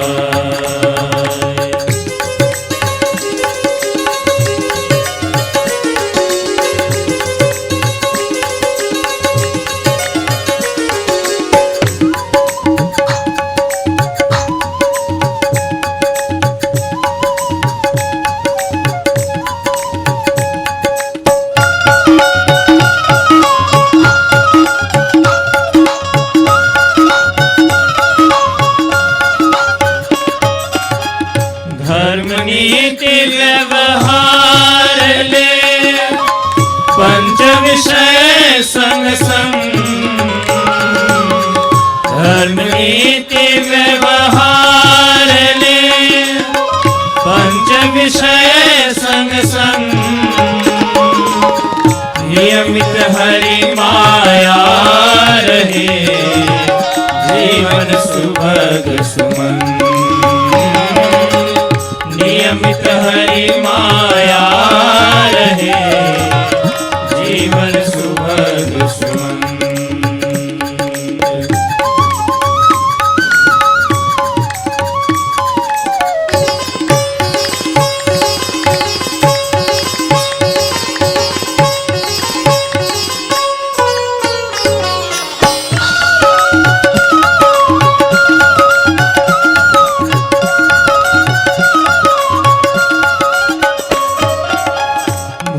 भूमंडल संसार में सद्गुरु का बहुधाम। भूमंडल संसार में सद्गुरु का बहुधाम। ब्रह्म विद्या पर 400 अंतर्गति सत्यनाम। ब्रह्म विद्या पर 400 अंतर्गति सत्यनाम। ये दिव्य वाणी, ये स्वर वेद की अमोघ वाणी हम सबका मार्ग प्रशस्त करती है, पथ प्रदर्शन करती है। जिन वाणियों का हमने श्रवण किया, सद्गुरु की ये वाणियाँ हमें बताती हैं कि गृहस्थ संत संसार में किस प्रकार रहकर अपनी आध्यात्मिक यात्रा को पूर्ण करता है। देखिए, यहाँ 2 प्रकार के संत भी हैं। स्वरवेद ने कहा, सद्गुरु ने कहा, एक विरक्त संत है और दूसरा जो है वो गृहस्थ संत है। जो घर में रहता है, जो परिवार में रहता है, उसे भी यहाँ संत की सज्जा दी गई है, उसे भी संत कहा गया है। धर्म नीति व्यवहार ले, धर्म नीति व्यवहार ले, पंच विषय संग संत, नियमित हरि माया रहे, जीवन सुभग सुमंत। ये स्वरवेद की वाणी है जो गृहस्थ संत के भेद को प्रकट करती है। घर परिवार में रहने वाला भी संत होता है। सद्गुरु ने उसका नाम दिया, स्वरवेद ने कहा, अरे साहब वो तो गृहस्थ संत है। गृहस्थ आश्रम सबसे बड़ा आश्रम है, आश्रमों की नींव है। हम अपने कर्तव्य और दायित्व से कैसे अलग हो सकते? नहीं हो सकते। तो घर में रहते हुए, परिवार में रहते हुए अपने कर्तव्य, अपने दायित्व का पालन करते हुए किस प्रकार हमारी आध्यात्मिक यात्रा पूर्ण हो, हमारा अध्यात्म का रास्ता भी आगे बढ़े, आत्मा का उद्धार हो, आत्मा का कल्याण हो, आत्मा अनंत कल्याण की तरफ बढ़ सके। गृहस्थ संत यही करता है। एक मछली है, दलदल में रहती है, फंसती नहीं है।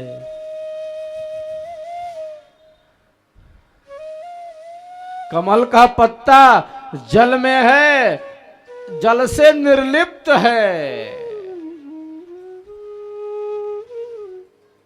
माया माया माया माया जन साधक रहे, बाधक कबहु न होय। गृही उत्तम सिद्धांत है, कर्म भजन संग होय। सदगुरु की वाणी कहती है, अरे साहब माया कोई बाधा उपस्थित नहीं करती। बाधा क्या है? अब चले गए ये साहब जंगल में, अब मन से बड़ी माया कौन है? मन में वो सारा मामला तो चल रहा है, तो वस्त्र बदलने मात्र से वो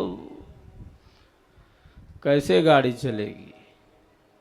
ये आंतरिक परिवर्तन है, ये आंतरिक प्रक्रियाएं हैं, ये आंतरिक क्रिया है, ये आंतरिक भेद है, ये आंतरिक रहस्य है, ये रहस्यमयी विद्या है। ये गृहस्थ संत जानता है। संसार में कैसे रहना, दुनिया में कैसे रहना, संसार में कैसे रहना, इस कला को एक गृहस्थ संत जानता है। त्याग पूर्वक उपभोग को जानता है, त्याग पूर्वक उपभोग की कला को जानता है। असंग होकर,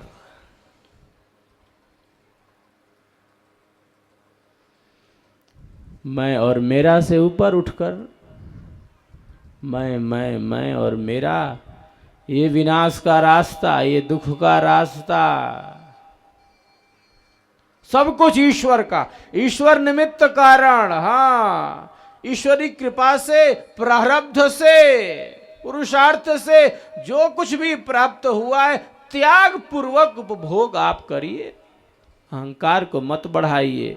अहंकार बढ़ेगा, दुख बढ़ेगा, कष्ट बढ़ेगा, समस्याएं बढ़ेंगी, उपद्रव बढ़ेगा, अशांति बढ़ेगी, कष्ट बढ़ेगा, क्लेश बढ़ेंगे, संताप बढ़ेंगे। साहब, ये संसार में रहने की कला नहीं है, ये दुनिया में रहने का मार्ग नहीं है। साहब, दुनिया में किस तरह रहना गृहस्थ संत जानता है।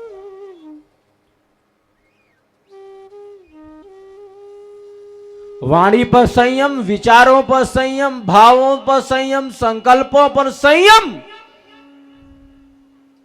हितकर वाणी, लाभकारी वाणी, प्रिय वाणी, मधुकर वाणी, सत्यवाणी, निर्भ्रांत वाणी।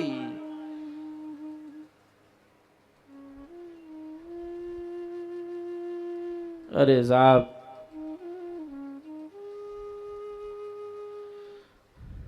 हम अपने कर्तव्य और दायित्व से अलग होकर नहीं रह सकते। हम सब ऋषि पुत्र हैं। हमारे ऋषि गृहस्थ आश्रमी थे। घर परिवार में रहकर उन्होंने जीवन के परम पुरुषार्थ को प्राप्त किया है। हमें भी उसी पथ पर, उसी रास्ते पर चलना है। बस इस कला को, इस युक्ति को जानना है। सेवा में प्रतिष्ठित हो जाना है।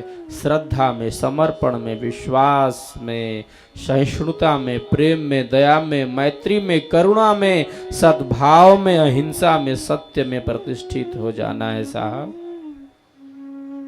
मैं और मेरा से ऊपर उठ जाता है साधक।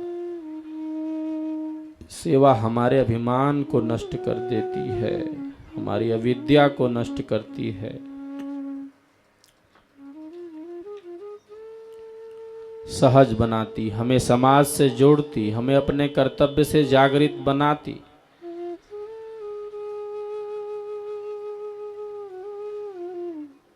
सेवा कल्याण का साधन, कल्याण का मार्ग। सत्संग हमारे विवेक को जागृत करता है। सत्संग से और ऊंची ना हो साहब, स्वर वेद से और ऊंची ना हो। जितना मिल जाए, जितना ज्यादा मिल जाए, उतना ही कल्याण होगा। जितना ज्यादा स्वर वेद की वाणी सुनने को मिल जाए, जितना ज्यादा स्वर वेद के स्वर मिल जाए, अरे ये तो सदगुरु की वाणी है, ये तो सदगुरु का स्वर वेद है। जितना मिल जाए उतना ही कल्याण होगा, उतना ही मार्ग प्रशस्त होगा, उतना ही शुभ संस्कारों का उदय होगा, उतने ही पापों का क्षय होगा। बड़े ही सौभाग्यशाली नर वे होते हैं जो स्वर वेद की इस गंगा में स्नान करते हैं, जो सदगुरु की इस गंगा में स्नान करते हैं। साहब, ये स्वर वेद की गंगा है, ये सदगुरु की गंगा है। ये बिना शुभ संस्कारों के कोई यहाँ पहुंच भी नहीं पाएगा, ये भी बात है। ये पापों का क्षय करती है। सत्संग का भाव न, जितना ज्यादा स्वर वेद मिले, ये सत्संग मिले, खूब मिले। मैं प्राय कहता हूं सत्संग का भाव होगा, सब समस्याएं खड़ी हो जाएंगी। खूब सत्संग होना चाहिए। सत्संग का अभाव दुखों को उत्पन्न करेगा, कष्टों को उत्पन्न करेगा। हम अंधेरे में नहीं जी सकते, अंधेरे में मत रहिए। सत्संग के प्रकाश में सत्य के संग रहकर, स्वर वेद के संग रहकर जीवन को आगे बढ़ाइए। हाँ, तो स्वर वेद की बहुत आवश्यकता है, स्वर वेद की बहुत अनिवार्यता है, सत्संग की बहुत जरूरत है। जितनी ज्यादा इसकी पूर्ति होगी उतना ही कल्याण होगा, उतना ही मानव का कल्याण होगा, उतना ही उद्धार होगा। वाणी की शुद्धि होगी, इंद्रियां पवित्र होंगी, अध्यात्म के अनुभव में वृद्धि होगी, सिद्धांत स्थिर होगा, विहंगम योग स्थिर होगा। ये सिद्धांत को दृढ़ करने का प्रयास है।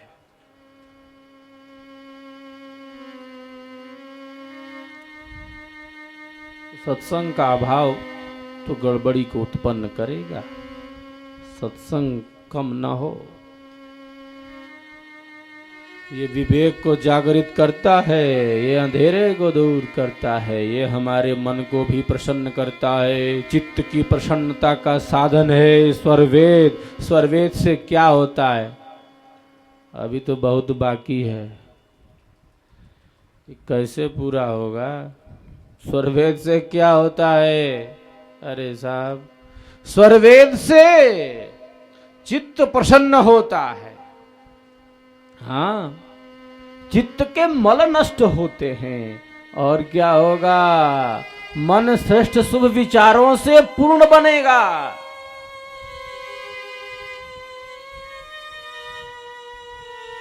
बुद्धि की जड़ता दूर होगी। क्या करता है स्वरवेद? अरे साहब, क्या बताएं इन्हें, क्या करता है स्वरवेद? क्या करेगा? ये बुद्धि की जड़ता को दूर करेगा। वाणी में सत्य का संचार करता है स्वरवेद। स्वरवेद क्या करेगा? अरे साहब, ये वाणी में सत्य का संचार करेगा। ये सत्य का संचार करने वाली वाणी है, ये स्वरवेद की वाणी है।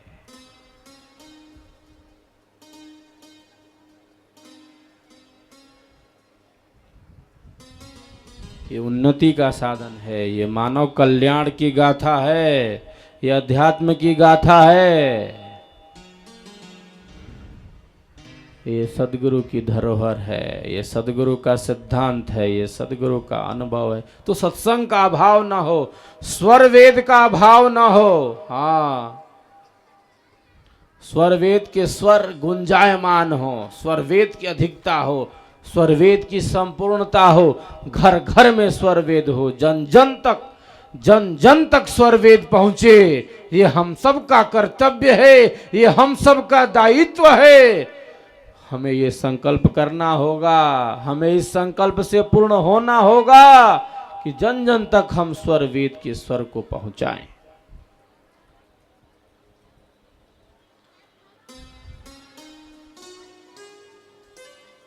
इन वाणियों में सेवा, सत्संग और साधना की महत्ता का वर्णन है।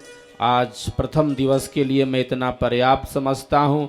ये विहंगम योग की गाथा है, ये अध्यात्म की गाथा है, ये सद्गुरु का प्रवाह है, ये विहंगम योग का प्रकाश है।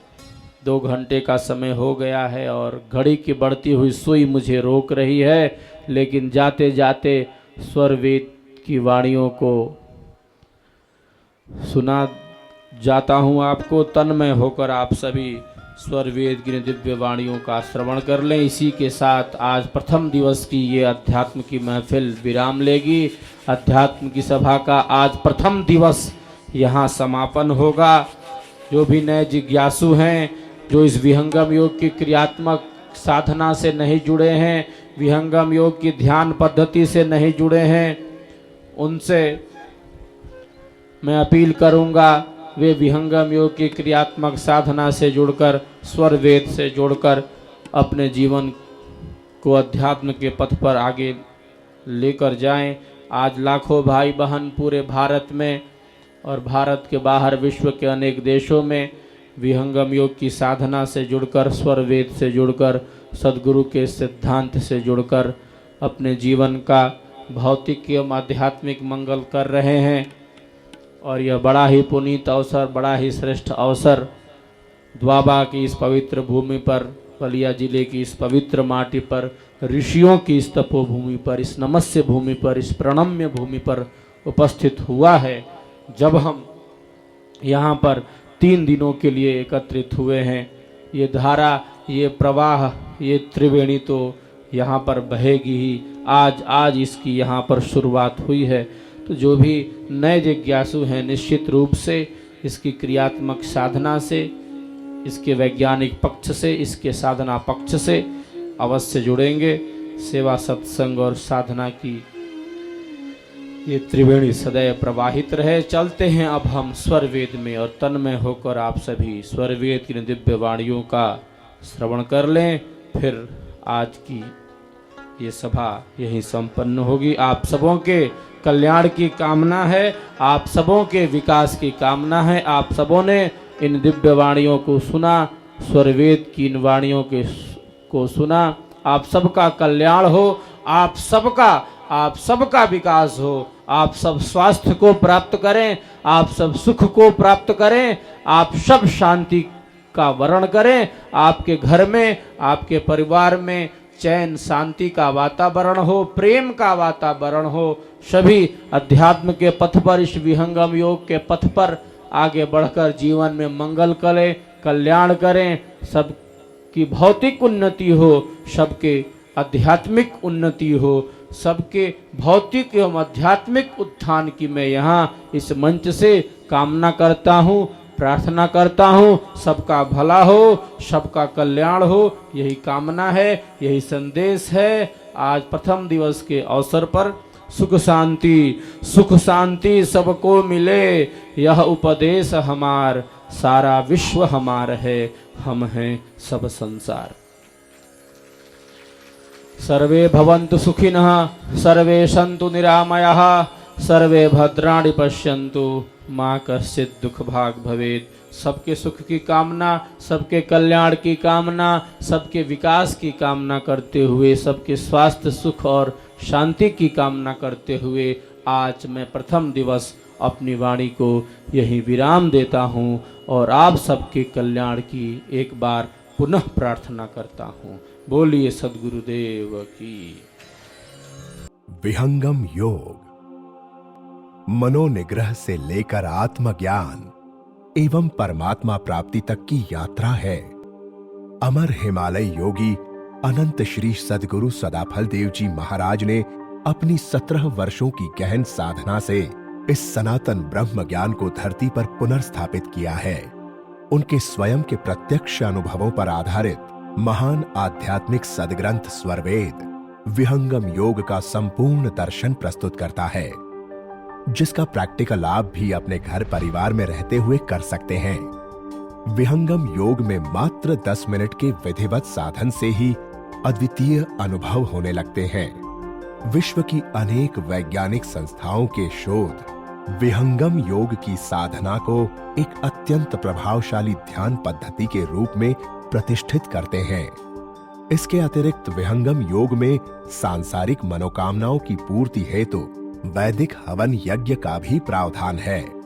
सन 1924 में स्थापित इस संस्थान में सद्गुरु श्री स्वतंत्र देव जी महाराज एवं संत प्रवर श्री विज्ञान देव जी महाराज के मार्ग निर्देशन में आज 35 देशों में विभिन्न भेष, भाषा, जाति, धर्म के लाखों लोग अपने आध्यात्मिक जीवन का निर्माण कर रहे हैं। यदि आप भी ब्रह्म विद्या विहंगम योग के अनूठे ज्ञान से जुड़ना चाहते हैं तो संपर्क करें। महर्षि सदाफल देव आश्रम, छतनाग रोड, झूसी, प्रयाग, इलाहाबाद, उत्तर प्रदेश 211019।